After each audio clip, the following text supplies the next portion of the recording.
नमस्कार दोस्तों, एक ऐसी कंपनी जो इंडियन रेलवे के लिए एटीएम की तरह है। पैसा चाहिए तो आईआरएफसी देता है।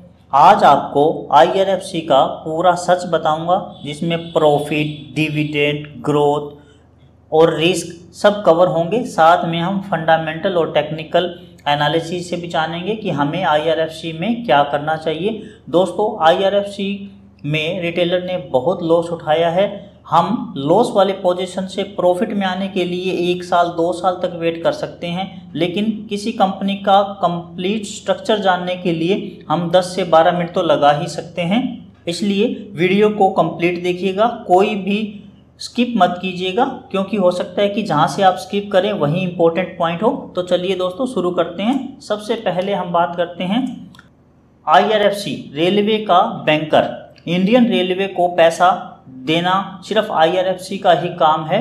कंपनी के बारे में मैं आपको बता देता हूँ। 1986 में बनी थी ये कंपनी, बहुत पुरानी कंपनी है। तो ये नहीं है कि नई कंपनी हो तो हमें कोई घबराहट हो, ऐसा नहीं है।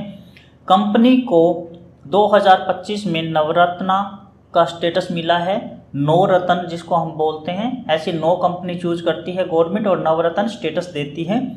ये गवर्नमेंट की कंपनी है जो इंडियन रेलवे के लिए ही बनी है, उनको फंडिंग करने के लिए ही बनाई गई है।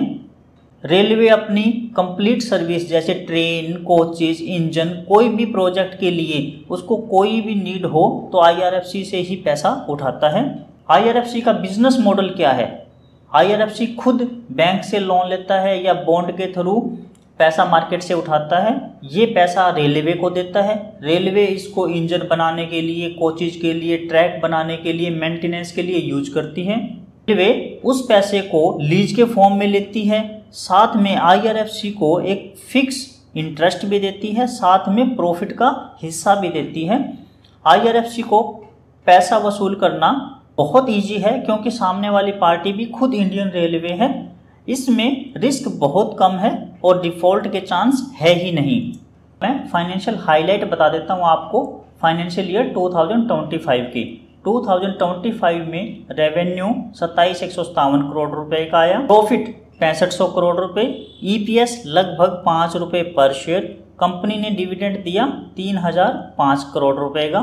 तो इस कंपनी में डेब्ट टू इक्विटी रेशियो थोड़ा सा ज़्यादा रहता है, क्योंकि उनको पता है कि बोरोवर गवर्नमेंट है, तो इसलिए वो लोन ज़्यादा से ज़्यादा उठाते हैं। लेकिन अच्छी बात क्या है, एनपीए 0 है, क्योंकि इंडियन रेलवे उसी की सब्सिडरी या जिससे वो पैसा उठा रही है वो भी एक गवर्नमेंट कंपनी है, तो उसका पैसा वो खा ही नहीं सकती। तो आईआरएफसी का पैसा किसी ने अटकाया ही नहीं।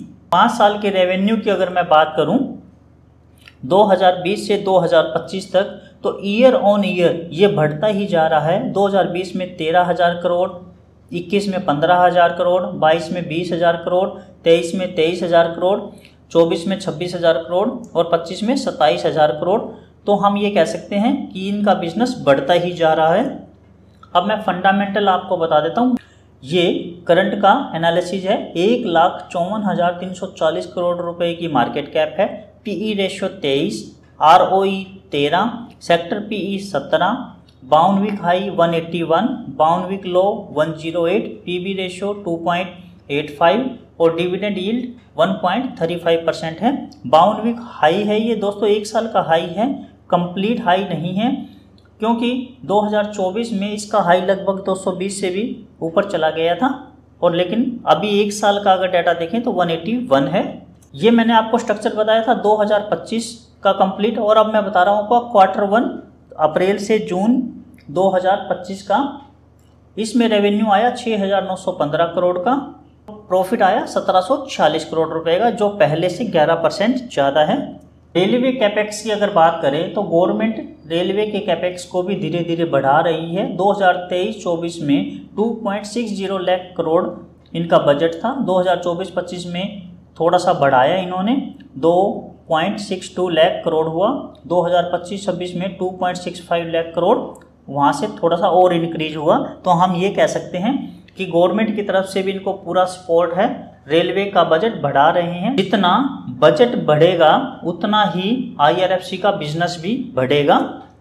अब फ्यूचर में आईआरएफसी के क्या प्लान हैं उसके बारे में बात कर लेते हैं। अभी तक तो आईआरएफसी सिर्फ इंडियन रेलवे को ही पैसा देती थी, लेकिन आने वाले टाइम में जो इंडियन रेलवे की और सब्सिडरी है जैसे आरवीएनएल, इरकॉन, इंटरनेशनल, इनको भी वो लोन देने का प्लान कर रही है, अपना बिजनेस बढ़ाने की बात चल रही है। ऐसे ही गवर्नमेंट कोई नए प्रोजेक्ट लेके आती है जैसे वंदे भारत, या इंडियन रेलवे को कोई फ्राइट कॉरिडोर स्टेशन बनाने हैं, रीडेवलपमेंट करनी है, सब में ही आईआरएफसी का रोल रहेगा। और आपको और हमें पता है कि वंदे भारत जैसी ट्रेन और ज़्यादा चलाने की गवर्नमेंट कोशिश कर रही है।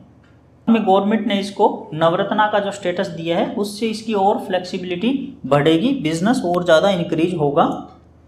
होल्डिंग डिटेल की अगर मैं बात करूं दोस्तों, इसके अंदर प्रमोटर की होल्डिंग 86.36% है और एफआईआई, डीआई या पब्लिक के पास ओपन मार्केट में सिर्फ 13 से 14% ही शेयर है। एफआईआई की अगर मैं बात करूं तो सितंबर 2024 में 1.09% था और जून 2025 में 0.93% है। एफआईआई ने मामूली सी अपनी होल्डिंग घटाई है और वही डीआईआई ने अपनी होल्डिंग थोड़ी सी बढ़ा दी है। सितंबर में 1.08% था जो जून में 1.45% बढ़ गया है।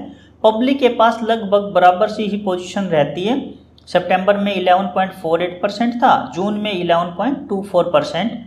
नंबर ऑफ शेयर होल्डर की बात करें तो वो भी लगभग सेम ही रहता है, बहुत ज़्यादा डिफरेंस नहीं रहता है। दोस्तों वैसे तो सेबी का ये रूल है कि प्रमोटर के पास 75% से ज़्यादा होल्डिंग नहीं होनी चाहिए, लेकिन पीएसयू के लिए इसको छूट मिली हुई होती है। पीएसयू के लिए ये रूल लागू नहीं होता है, नॉन पीएसयू के लिए यही रूल है कि 75% से ज़्यादा होल्डिंग नहीं होनी चाहिए। अब म्यूचुअल फंड होल्डिंग की अगर मैं बात करूं तो कुछ म्यूचुअल फंड ने अपना एलोकेशन बढ़ाया है।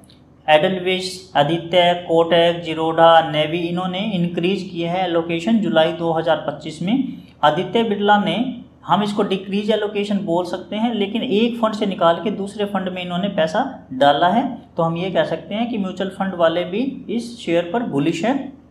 दोस्तों मैं फाइनेंशियल एडवाइजर नहीं हूँ, ये वीडियो एजुकेशनल पर्पज़ के लिए है। अलग अलग एक्सपर्ट के अलग अलग व्यू क्या है इस स्टॉक के बारे में मैं आपको बता देता हूँ। एक एक्सपर्ट का राय है कि 140 जैसे ही ब्रेक होता है तो 160-65 तक जा सकता है। दूसरे एक्सपर्ट कहते हैं कि ग्रोथ अच्छी है, लॉन्ग टर्म में बेनिफिट मिल सकता है। एक ब्रोकरेज हाउस ऐसा भी है जो टारगेट बहुत लो दे रहे हैं, 50% यहाँ से डाउन 60 रुपये का दे रहे हैं। S&P ग्लोबल, इसमें बीएरएस है। डिफरेंट एनालिस्ट के डिफरेंट व्यू है। एक व्यू आ रहा है कि ये नियर टर्म में वीक रह सकता है या एक रेंज में ट्रेड कर सकता है। तो एक टेक्निकल चार्ट से मैं आपको थोड़ा समझाने की कोशिश करता हूँ कि मार्केट में क्या चल रहा है। ये रिकमेंडेशन नहीं है, ये सिर्फ एजुकेशनल पर्पज के लिए है। दोस्तों पहले मैं बता देता हूँ, RSI 26 है और स्टोकास्टिक बोल रहा है कि ओवरसोल्ड जोन है, तो हम ये कह सकते हैं कि टेक्निकली ये सपोर्ट कर रहा है। RSI आपको पता ही है कि 30 के आसपास, 25, 26 के आसपास हो तो उसको बाइंग लेवल ही माना जाता है। और ओवरसोल्ड पोजीशन का मतलब यही है कि बिकवाली बहुत हो चुकी है, कभी भी बाउंस बैक आ सकता है। लेकिन एक मेरे पॉइंट ऑफ व्यू से मैं टेक्निकल आपको समझाता हूँ। देखिए दोस्तों, ध्यान से देखिएगा कि 2023 के लास्ट में जब मार्केट ने अपसाइड मूवमेंट स्टार्ट की थी तो एक ये लेवल था यहाँ पे, जहाँ पे आपको ये 3 छोटी कैंडल दिख रही है 100 रुपये के आसपास। यहाँ से ही प्राइस ने अपसाइड मूवमेंट दी थी और फिर ये यहाँ से 180 और फिर थोड़ा कंसोलिडेशन करके 220 चला गया था। अगर ये दोबारा इसी लेवल के आसपास आ जाता है, ये मैंने आपको ड्रॉ करके एक लाइन दिखाई है 100 रुपये 2 पैसे, अगर 100 रुपये के आसपास आ जाते हैं तो ये इसका एक बहुत मेजर सपोर्ट रहेगा। यहाँ पे खरीदारी लौट सकती है, ऐसा टेक्निकल चार्ट के अकॉर्डिंग लग रहा है। उससे पहले अगर हम बात करें लगभग अक्टूबर नवंबर में, तो ये कंसोलिडेशन चल रहा था यहाँ पे। उससे पहले मार्केट में डिप थी 2023 के अगस्त और सितंबर में।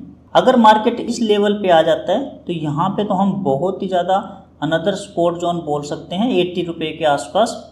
तो दोस्तों हम ये कह सकते हैं कि फर्स्ट सपोर्ट जो है इसका 100 रुपये के आसपास है, हमें इसके ऊपर क्लोजली नज़र रखनी चाहिए। अब इसमें सेफ क्या है दोस्तों, IRFC एक PSU स्टॉक है जिसका बिजनेस मॉडल बिल्कुल सिंपल है और रिस्क फ्री है। हम ये कह सकते हैं कि रिस्क है ही नहीं। लॉन्ग टर्म में रेलवे का एक्सपेंशन हम सोच ही रहे हैं कि नए नए प्रोजेक्ट, नई नई रेलवे, नई नई रेल आ रही है। तो जैसे जैसे रेलवे का एक्सपेंशन होगा इसका भी इम्पोर्टेंट रोल हो जाएगा। साथ में डिविडेंड यील्ड भी अच्छी है, स्टेबल है, लॉन्ग टर्म के लिए बेट अच्छी है। रिस्क क्या है कंपनी में? कंपनी का पूरा बिजनेस सिर्फ रेलवे के ऊपर डिपेंड है। अगर गवर्नमेंट ने रेल कैपेक्स कम कर दिया या बढ़ाया ही नहीं या ग्रोथ स्लो हो गई तो इसका डायरेक्ट इम्पैक्ट IRFC के ऊपर पड़ेगा। IRFC का बिजनेस स्टेबल है लेकिन ग्रोथ लिमिटेड है। दोस्तों ये एक दिन, 2 दिन, 1 महीने में नहीं होते, क्योंकि प्रोजेक्ट सालों चलते हैं, तो हमें उसके अकॉर्डिंग ही अपनी पोजीशन को होल्ड करना पड़ेगा। अब मैं आपको अपना पर्सनल व्यू बता देता हूँ, साथ में क्लोजिंग स्टेटमेंट भी दे रहा हूँ आपको। अगर हम सपोर्ट और रेजिस्टेंस की बात करें तो जो मैंने आपको बताया वो अभी थोड़ा सा और नीचे है, 100 रुपीज़ के आसपास एक सपोर्ट जोन बन रहा है, वहाँ से अच्छा खासा बाउंस बैक आने की संभावना है। अगर वो सपोर्ट भी टूट जाता है तो नया सपोर्ट थोड़ा सा नीचे रहेगा। लॉन्ग टर्म इन्वेस्टर के लिए ये रहेगा दोस्तों कि डिविडेंड के लिए और प्राइस रैली लॉन्ग टर्म में आ सकती है। इसका फ़ायदा लॉन्ग टर्म वाले इन्वेस्टर को अच्छा खासा मिल सकता है, क्योंकि रेलवे से डायरेक्टली कनेक्टेड है इनका बिजनेस मॉडल। और स्विंग ट्रेडर क्या करना चाहिए दोस्तों? किसी की पोजीशन 160, 70, 80 या 200 रुपये के भाव पे है, तो अगर उनका लॉन्ग टर्म व्यू है तो उनको अपनी पोजीशन को होल्ड करना ही पड़ेगा, लेकिन साथ में वो एक स्ट्रेटजी यूज कर सकते हैं स्विंग ट्रेडिंग की। कुछ पैसा वो स्विंग मार्केट के लिए बचा के रखे, 10 से 20% अपना पैसा, जितना पैसा उन्होंने लगाना है IRFC में, और वो जैसे ही सपोर्ट के आसपास आए तो अपनी बाइंग कर सकते हैं। अगर आपको उनको 15 से 20% का रिटर्न मिलता है तो वहाँ एग्जिट कर दें, दोबारा नीचे आने पे वेट करें। तो वो अगर 2 से 3, 4, 5 बार अगर वो पैसे को घुमा सकते हैं तो उनका वो लॉस कम हो जाएगा। और जैसे ही अगर मार्केट अप साइड चली जाती है तो उनकी होल्डिंग पहले से पड़ी ही है, तो उनको कोई प्रॉब्लम आएगी ही नहीं।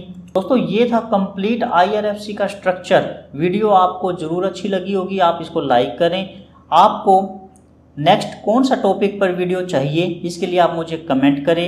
डेली वीडियो आपको मिलती रहेगी Monday to Friday, majors news के बारे में, डिविडेंड के बारे में, या साथ में आपको स्टॉक मार्केट सीखना हो जैसे PE रेशो, PB रेशो, ऐसी चीज़ों के बारे में भी आपको वीडियो मिलती रहेगी। इसके लिए चैनल को सब्सक्राइब करें, बेल आइकन को ऑन करें। Thank you for watching this video. नमस्कार दोस्तों।